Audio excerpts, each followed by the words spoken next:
Assalamualaikum warahmatullahi wabarakatuh.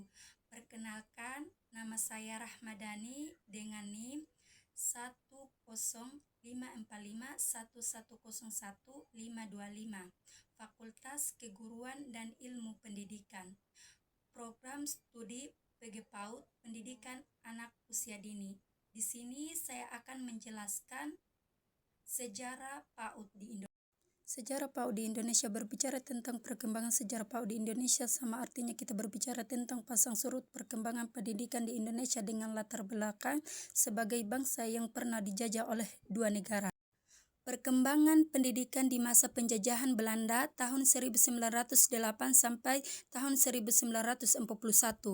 Pada masa penjajahan Belanda, pendidikan di Indonesia dipengaruhi oleh pemikiran Belanda, termasuk pendidikan anak usia dini yang diperkenalkan berdasarkan konsep Frederik Wilhelm Froebel. Pendidikan hanya dapat dinikmati oleh kalangan tertentu dan orang Belanda. Kesadaran akan penting pendidikan sejak dini muncul setelah pergerakan Budi Utomo tahun 1908 yang mendorong para tokoh pemuda mendirikan Bustanu Atfal. Lembaga ini dikelola oleh Asia di Yogyakarta dan terrealisasi pada tahun 1919. Setelah kembali dari pengasihan di Belanda, Ki Hajar Dewantara mendirikan lembaga PAUD bernama Taman Lare atau Taman Kinretui, yang kemudian dikenal sebagai Taman Rihas sehingga ia menjadi salah satu pendiri PAUD di Indonesia. Pemikiran Bapak Pendidikan Nasional Ki Hajar Dewantara tentang pendidikan anak usia dini. Taman Ria menegaskan bahwa PAUD bertujuan mengembangkan kelima indera anak melalui stimulus edukatif tanpa tekanan belajar berat. Ki Hajar Dewantara mengusung metode global dengan memadukan konsep Froebel dan Montessori serta menyempurnakan dengan nilai nasional dan budaya Indonesia sehingga perkembangan PAUD di Indonesia semakin jelas arahnya. Ki Hajar Dewantara memadukan konsep Froebel dan Montessori untuk mengembangkan PAUD modern yang berlandasan nilai nasional dan budaya Indonesia sehingga mengangkat martabat PAUD Indonesia di tingkat internasional.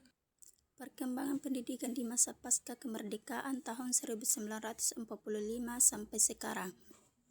Pada masa kemerdekaan PAUD berkembang pesat dengan bertambahnya lembaga hingga ke daerah pedalaman. Pasca kemerdekaan juga didirikan lembaga pendidikan guru TK dan pada tanggal 22 Mei 1950 dibentuk berdasarkan UUD nomor 4 tahun 1950.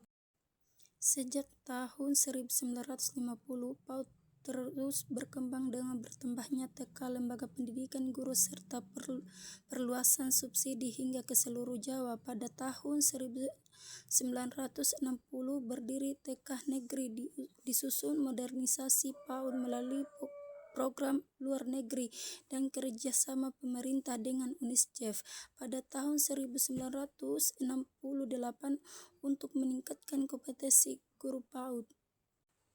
Dimulai sejak tahun ini, kurikulum banyak mengalami perubahan. Pendidikan anak usia dini terus berkembang sampai akhirnya saat ini banyak sekali dibuka jenjang strata 1 untuk program studi pendidikan anak usia dini baik di perguruan tinggi negeri maupun swasta. Kini pendidikan anak usia dini dikelompokkan menjadi beberapa bagian, di antaranya TK Taman Kanak-kanakan, RA Rawadatul Atfal, KB kelompok bermain, TPA tempat penitipan anak, satuan PAUD yang sejenisnya serta PAUD yang berbasis keluarga maupun lingkungan.